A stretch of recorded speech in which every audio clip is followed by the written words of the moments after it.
Welcome to Real Estate Investing for Women. On this show, you will learn how to create wealth through real estate the blissful way.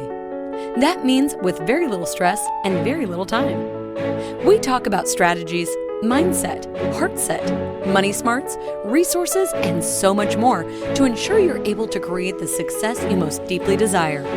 Now, here's your host, Monica Sawyer.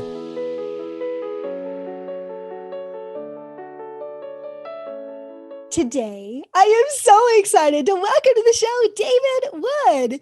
David quit his career as a consulting actuary to Fortune 100 companies to create the world's largest coaching business. He now coaches rockstar entrepreneurs to double their revenue faster, overcome shiny object syndrome, yay, and be more extraordinary entrepreneurs and humans. Hi there, David. Welcome to the show.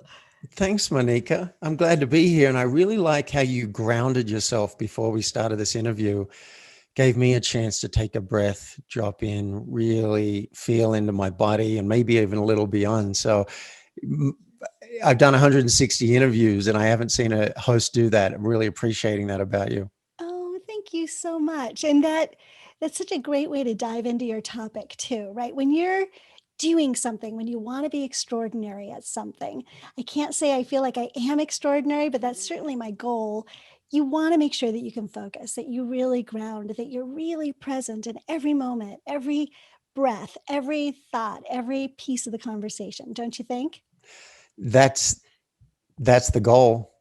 That's the ideal. I'm not always there, but how present can I be?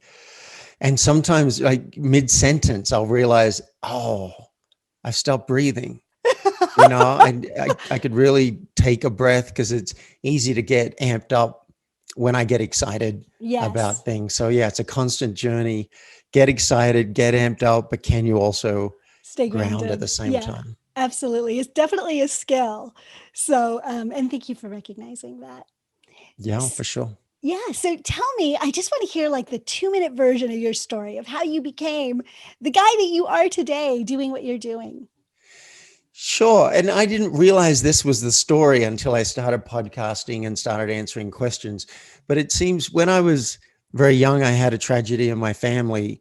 My little sister was killed when I was 7, and I was there. I witnessed the accident. And I didn't know until years later that I had switched off a large part of myself. Now, the benefit was I got really good at schoolwork and left brain stuff and numbers and money and systems. I came top of my school. I got paid to go to university. And then I landed a job at a corporate consulting firm on Park Avenue in New York. So I'm like, all right, this is rocking. I got it made. But then I discovered when I found out about self-help, which I was very reluctant to go to, I'm like, these people all wear name tags. They're smiling way too much. But when I went and did it, they cracked my heart open and I realized I had a lot to learn about intimacy and vulnerability and communication and leadership and influence. I knew nothing about those things. So I'm an unusual coach in that I'm good with the numbers, systems, and money, but that's not my main priority. I'll help you with that. Yeah, let's make more money. But I care about how you show up in the world. How's your courage? How's your truth telling? How's your self-expression? Because I want everyone to be able to die with zero regrets, knowing they gave it absolutely everything they can. You got it. And David, what I love about that story is there are so many people out there. Like I live in the Silicon Valley, so I'm surrounded by brainiacs everywhere, right? They live in their minds. They're all about the numbers. They're software programmers. They're changing the world with what they create, but they're not connected to themselves. And often they're not connected to each other or to their partners or whatever. And they're connected enough. I mean, there's sort of we see this in different pockets where we all live. We see societal expectations sort of form the communities and the way our relationships work. But they're not as much into self-help usually. And so to watch you, to have someone on the show that's gone from that kind of similar mindset to a mindset of your mindset and your heart and your connection makes such a big difference in your success. It's just lovely to have someone who on the show who's made that transition, Well, I'd call it making that transition Right. because I'm definitely a work in progress. I'm not perfect by any means. I have lots and lots of flaws. I've got vices. I've got crutches. I've got all sorts of things. Ho- Hopefully, one of the differences between me and the average bear is I'm watching a little closer. Hmm. So, for example, yesterday there was a shooting in my local supermarket here in Boulder, Colorado, and I was having my reaction and then I'm watching the reaction. And my initial reaction was one of fear and like, oh, maybe I should leave the US. This was my safe bubble, and my safe bubble's getting smaller and smaller all the time. And then as I kept watching it, I'm like, well, is that really the reaction that you want to have? I started having a little compassion for the shooter. Not a lot of compassion, but a little bit like, wow, like how unhappy would someone have to be to go and start shooting in a supermarket? And then I started feeling compassion for the people who were injured. And then all of the people, which includes a lot of the world right now, who might be feeling fear at that. I mean, someone else got shot. It wasn't me, but we still feel fear. And so, yeah, I'm a constant work in progress. My work is never done. If I ever get to that point, I'll probably be dead. And thank you for that vulnerability, because that's true of anybody who's really deep into the path of evolution, right? That developing our mindset, developing our heart set, developing the people that we want to be and how we show up in the world, that's a constant evolution. And as you say, it Yeah. only stops when you die. But when you how long are you able to actively engage in becoming your very best self? That's what you decide. So you will continually evolve until you die, but you decide how long you completely engage. And so I love when you talk about, in that such a vulnerable way, that I've got so far to go. And I say the same thing. There's no possibility for perfection. There's just evolution. So yeah, thank you for sharing that. Yeah, you're welcome. I mean, it's funny. I present a great image when I'm speaking, um, and it can sound like I've got everything together. Well, I've learned a lot. It's great, and I'm happy to share that. But I want to be transparent. Say there's another side. Like you guys should hear me swear when I'm playing a video game and it's not going well. Right? You think I'm some enlightened being? Listen to that. Or I even get annoyed. I could be playing some 15-year-old in Sweden or whatever, and they just quit with not even a good game or something, and I still get annoyed. I'm like, where are your parents? Why aren't they teaching you how to shake hands properly? So you Yeah. still got lots of judgments, and I'm taking it on as a challenge. Like, can I have my heart open? Can I have my heart open even while I'm trying to win and crush and dominate? Can I be giving if someone just quits and disappears? I'll go and chase them up and say, hey, good game. You played a good game. Yeah. But boy, yeah, I got plenty of flaws. Don't worry It's about that. fun. I love those stories. Okay, so you talk so much about truth. Why do you think it's so hard for people to talk about that naturally? And why do you think it's important? As a kid, I know I wasn't always rewarded for telling the truth. Yes. You get in trouble, and there's a definite hierarchy in most parental situations where the parent has all the power. So I learned, and I think a lot of people learn how to tell lies. And I heard a developmental expert say, don't get upset when your kid tells a lie. That's an important part of their evolution, that they actually learn to fabricate something. And I was like, wow, I hadn't thought of it that way. So, that was just my life. Now, my parents, and I haven't spoken about this on our podcast, my parents are good people with integrity. So it's not like they lie. It's not like they go out of their way to rip someone off. In fact, I just found out yesterday my mother was selling their caravan, and my mother's 78, my dad's 83 or something. They're selling their caravan, which is a big deal because I guess they're no longer going to go caravanning. So I'm not sure how I feel about that. But she said this guy drove from Sydney in the rain 2 hours to check out the caravan. He's deaf, can't speak, he's doing sign language and whatever. And he said he sent the money via his app. Well, the money hadn't arrived. And my mother said she didn't have the heart to send him back to Sydney and have him do another drive to come and get the caravan when the money arrives. So she let him take the caravan.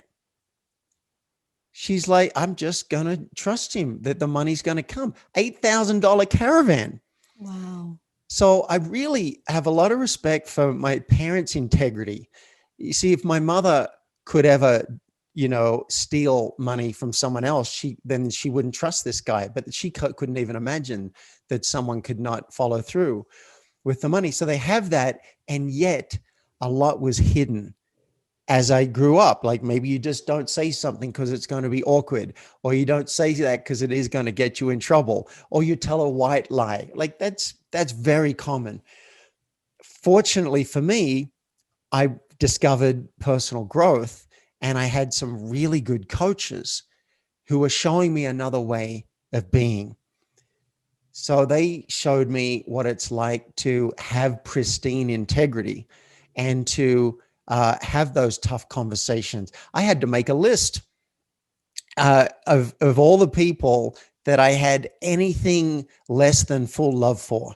So people I resented, people I hated, people I felt guilty about how I treated them, right throughout my entire life. And then they're like, okay, now go and call those people and complete. I said, no, you're kidding. No, I'm not going to call that bully from high school and tell him I've hated him for 20 years and I'm letting it go. I'm not going to call that girl who dumped me twice and gave me the cold shoulder.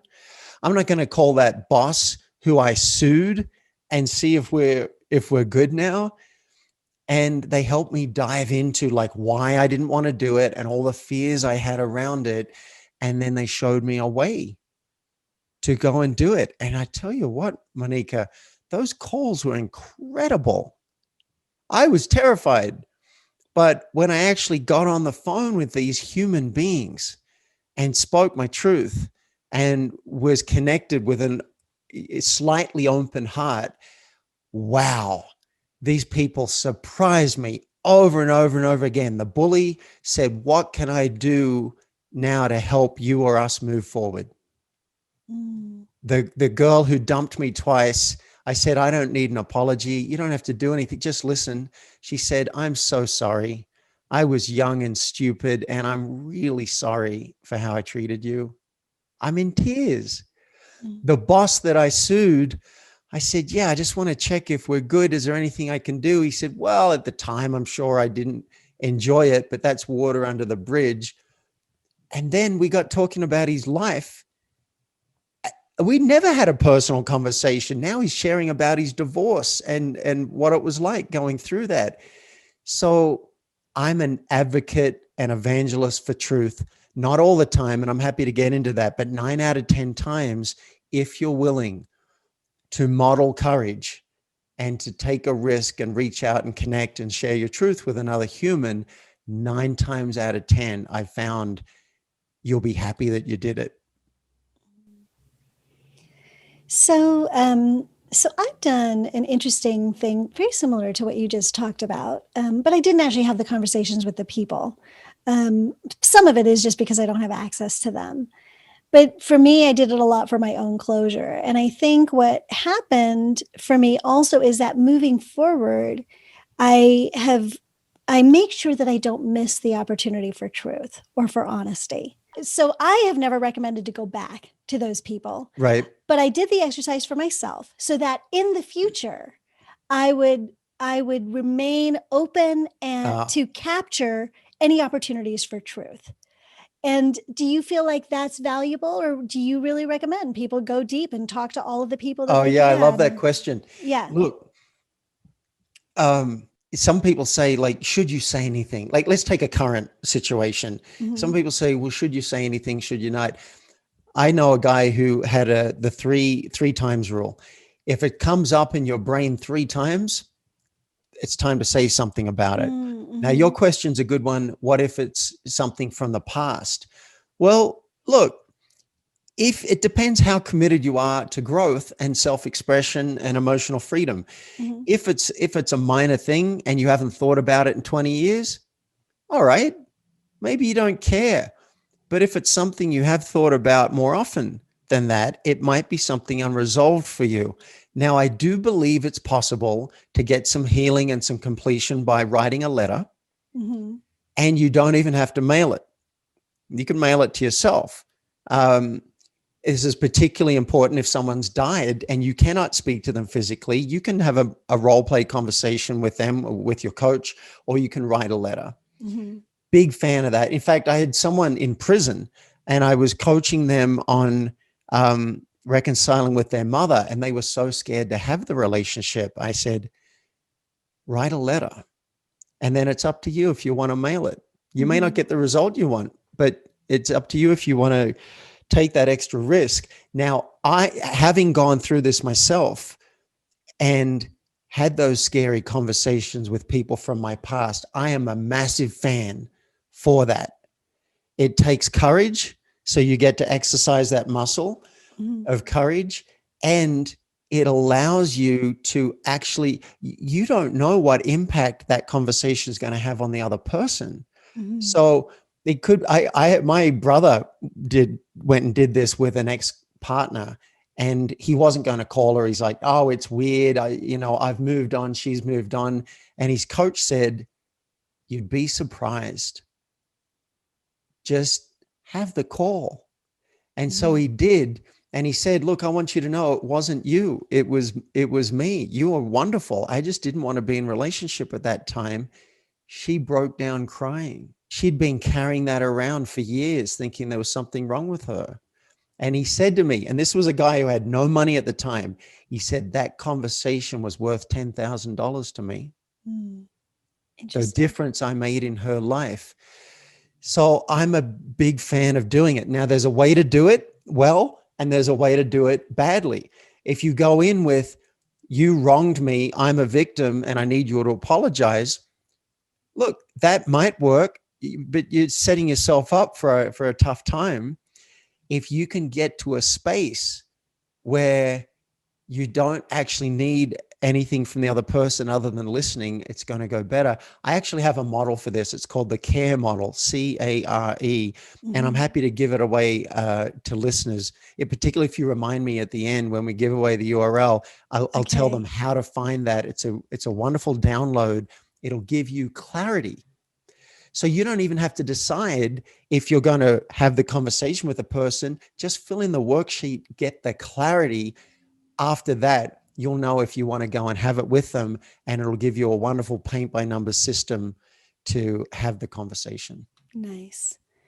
This conversation could go so much deeper than we've got time for. So I wish we had more time, but I think that there's also the whole conversation of abuse and stuff like that. Like, do you go back to people that have done that? So, but I think the CARE model might help work through whether it's a good idea or not, right? In that circumstance. Oh, it's wonderful, because initially you've just got this feeling like, I don't like that person.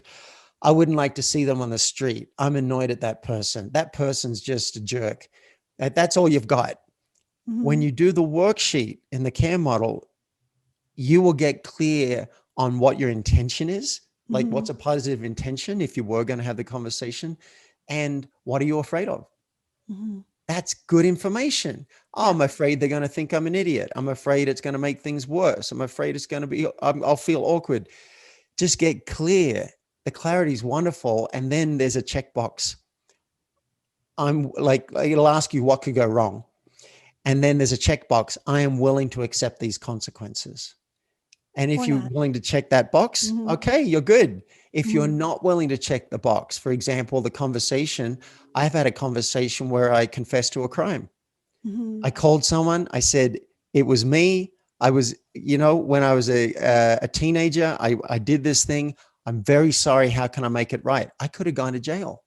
Mm, You may not be willing to accept that consequence, and I respect that. mm, Or I confessed when I was 18, I did one of the worst things in my life. I cheated on my partner, and I mm, felt so bad about it. And so if I was filling in the worksheet, what could go wrong? She'll break up with me and never go back with me again. mhm. I checked the box. I'm willing to accept that consequence because my intention is to have a relationship full of integrity and trust. And so I'm going to risk everything to have that. And so I did. I Interesting. went and had that conversation. She did break up with me. I had to earn her trust back, and we ended up getting married. And while we're no longer married, I just went and stayed a couple of years ago with her and her new husband and her 6-year-old boy who calls me Uncle David.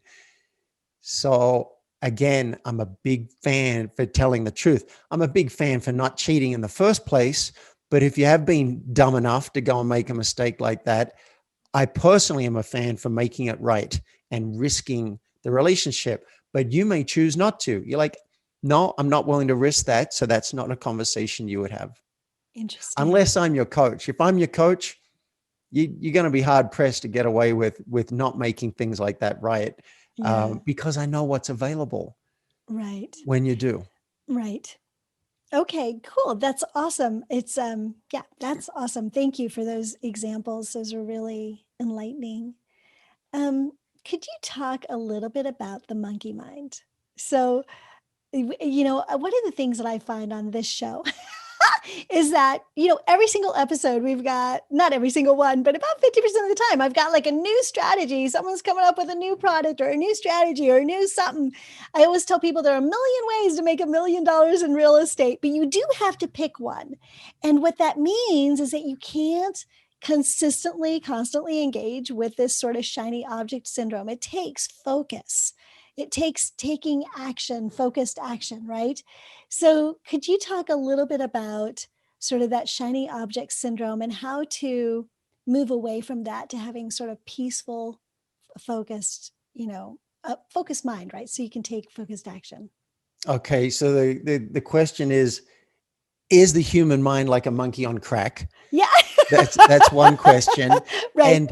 And is it actually important to overcome shiny object syndrome and focus? Well, it depends if you want to be cause in your life. And I really mean that. I'm not setting this up. It's one way to enjoy life is just surrender and be with the flow. Wake up, check email, check voicemail, do what feels natural. That's a valid way to operate. And some of the teachers that I've followed speak a lot about don't do, just be. Now, I think there are times to do that. However, another game that's really great to play in life is being cause in the matter. Being cause in how your relationships go, being cause in your own health and your energy, being cause in how your job goes in your career path, or cause in how much money your business makes and how many people you impact. Now, I'm a fan of that game a lot of the time, and that's where coaching comes in for me. Now, as human beings, I do believe the human mind has become like a monkey on crack. And if you disagree with me, just sit down this afternoon at some point, set the timer for 5 minutes and count your breaths. Close your eyes, count your breaths. See how many breaths you get to before you've drifted away. The mind has taken over. It's thinking about your socks or what you want to order on Amazon or some business problem or someone who insulted you or whatever. And now when it comes to, say, your own business, it's even worse because entrepreneurs can see all the opportunities. We see all the target markets we want to help, all the problems that we want to solve, all the solutions that we can come up with, and all the traffic sources we're going to try and use. It's overwhelming. Now, if you're happy to surrender or if entertainment is your goal, keep doing that. I really mean it. It can be fun. I've got days where I do that. But if you want, let's say you've got a goal of you want to double revenue in the next 12 months.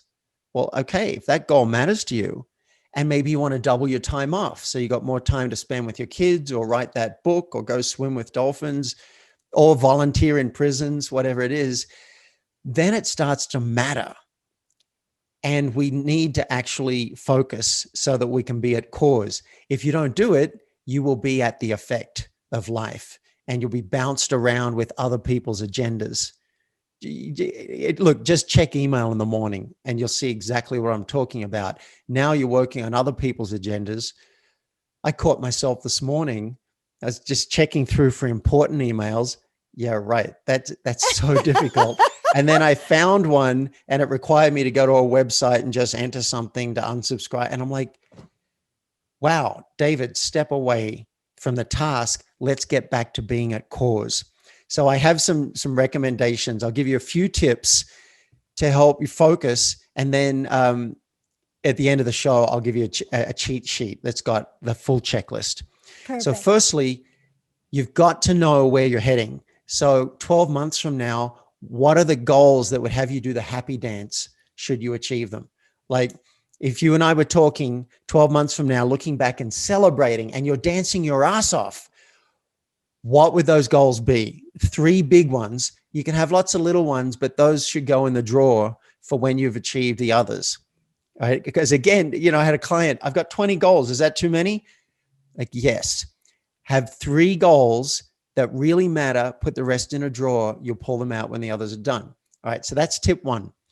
Tip 2, you got to layer the goals because a year out is way too long. It's pie in the sky. It doesn't mean anything.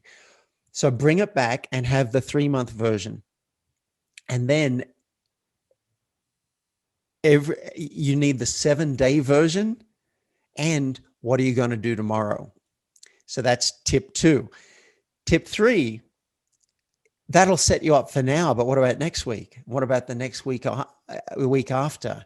So super important, have a date with yourself once a week. 20 minutes, that's all I'm asking for. 20 minutes with yourself where you look at what you did and celebrate. You can literally pat yourself on the back like I'm doing now. If you're watching the video, and say, good job. I sometimes do something and I say, David, you're a legend. Great job doing that. We need that because you probably did 10 times more than you think you did. Then the next part of that date is you look at your 3-month goals and you choose what you'll do for the next 7 days. This is what I will care about. All right. So those are 3 really important tips. Now, how do you stay on track with that? Let's suppose you do it. A lot of people put it in their calendar. They don't even show up for that date with themselves. I can't make you do that. That's where discipline comes in. Show up for the date. If I set it up for a while where if I did not create my weekly action plan by 1:00 Friday, Mountain Time, I had to pay $5 to somebody. That'll get your attention. So you set that up, but how do you stay on track? Tip 4 is book sprints in your calendar. You can't expect to be a focus 24/7. That's ridiculous. You got to tell your brain when it's time. So for example, Wednesday, I have no calls scheduled. So that's basically going to be a 6-hour sprint for me. But other days I might have a 2-hour block and I say, all right, I got 9 to 11. That's my sprint. I set the timer and I set 4 specific goals because it's 2 hours. That's too long. I said a year's too long. 2 hours is too long. So I need to know, what am I achieving in the first half hour, the second half hour, the third, and the fourth. And I got those 4 goals. And then I set the timer for 25 minutes. Game on.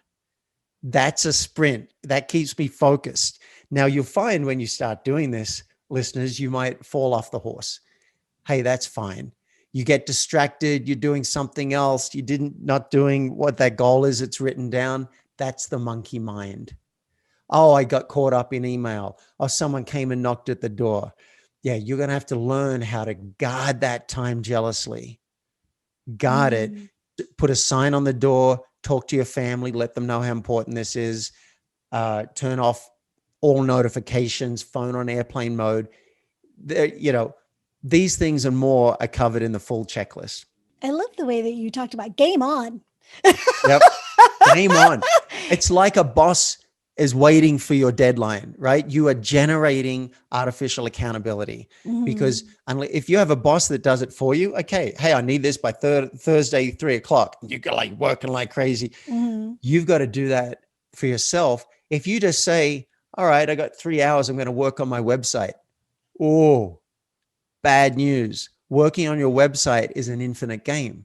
Right. But when you constrain the resources to 3 hours and then even further, 25 minutes, and you've set a goal. So for example, when you and I are done with this, I have a coaching offer and I need to tweak it because someone's about to send an email to a lot of people because I just opened up a few coaching spots.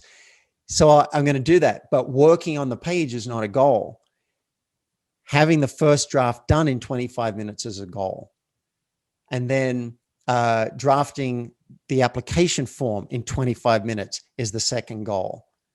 And then having it finalized could be the third goal, for example. So those are some tips to help you tame the monkey mind and focus, also that you can be cause in the matter and be directional. The metaphor I like to use is it's fun to be adrift on the ocean, enjoying the sights, but it's also fun to set your sail, pick a direction, get hold of the steering wheel and say, the game is, I want to get from over here to over there. Game on. Awesome.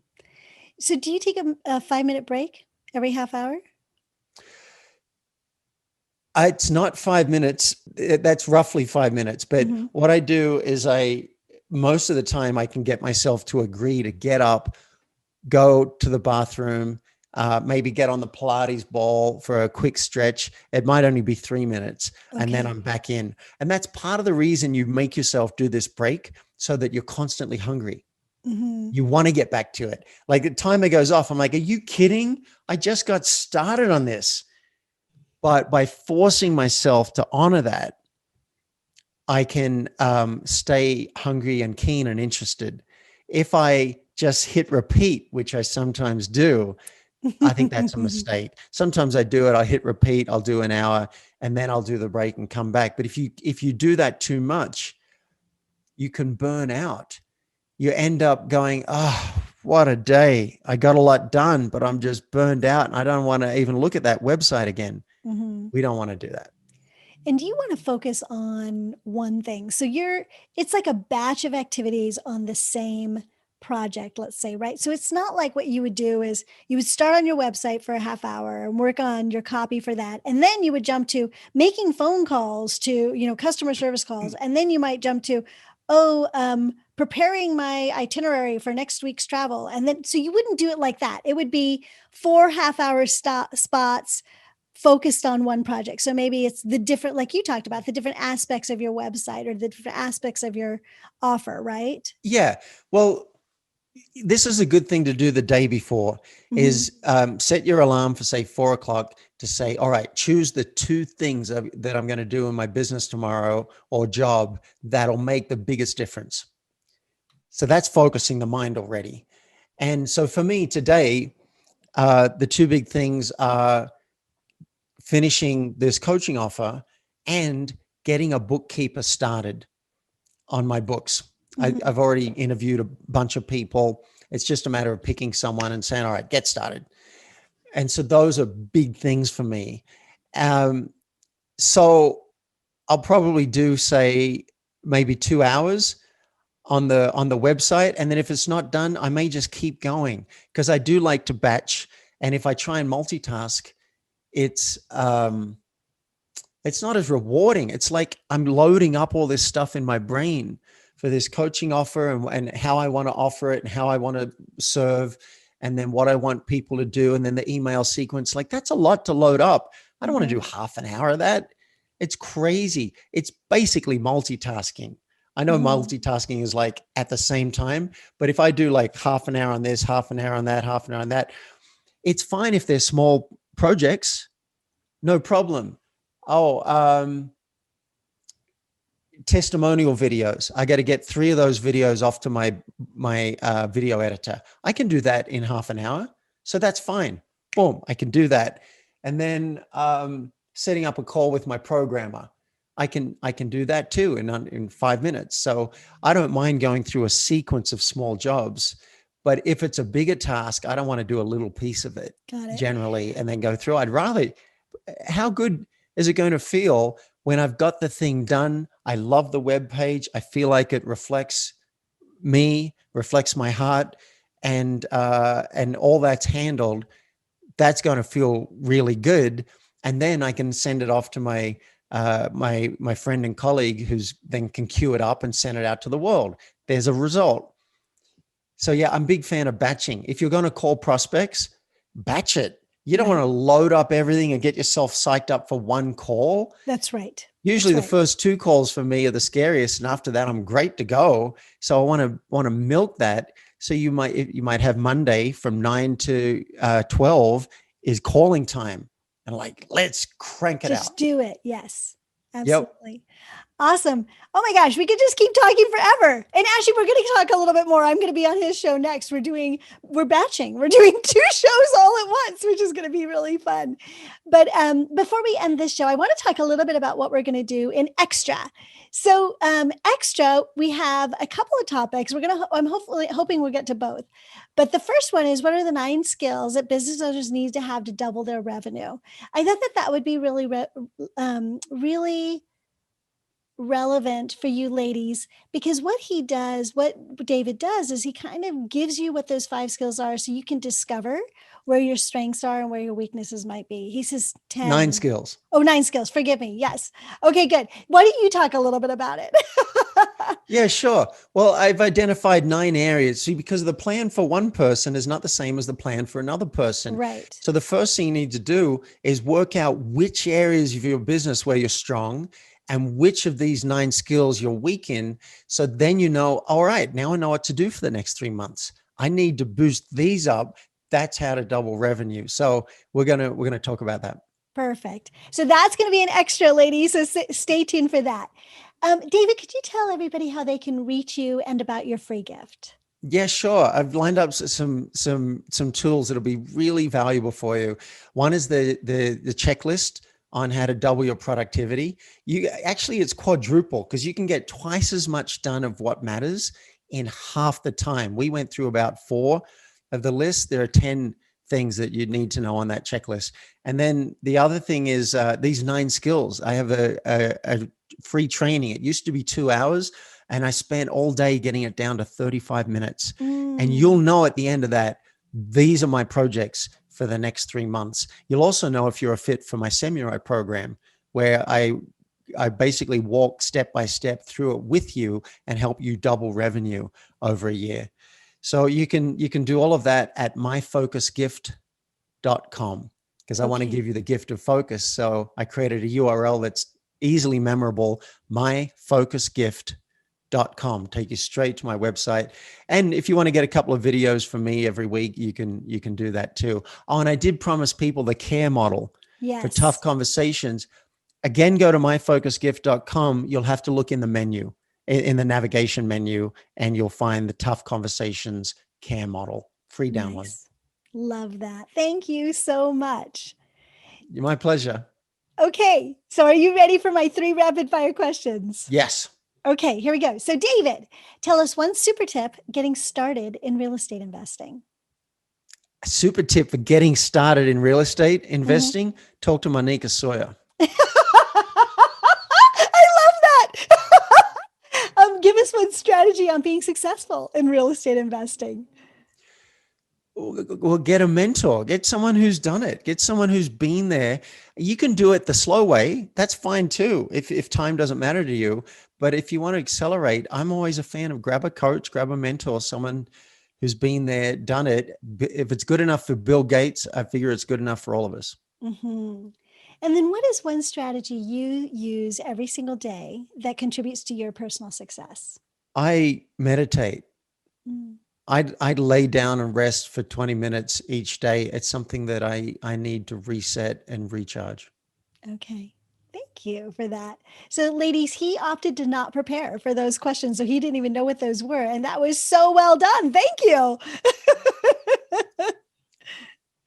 So This has been an amazing conversation, David. I can't wait till we talk in extra, but thank you so much for what you've offered for this portion of the show. My pleasure. Thanks for having me, and great to meet you, Monica. Yeah, you too. And ladies, in extra, remember, we're talking about the 9 skills that business owners have to double their revenue. So if you're already subscribed to Extra, stay tuned. If you're not, please go to realestateinvestingforwomenextra.com. You can get signed up. The first 7 days are free, so you can get this one for free. And then if you decide not to stay, that's perfectly fine. It's up to you. But just go to realestateinvestingforwomenextra.com. For those of you that are leaving us now, thank you so much for joining David and I for this portion of the show. I so appreciate having you here. I look forward to next time. And until then, remember, goals without action are just dreams. So get out there, take action, and create the life your heart deeply desires. I'll see you next week. Bye. I hope you enjoyed today's show. If you'd like to find out more about how to become a blissful millionaire, go to blissfulinvestor.com. See you next time.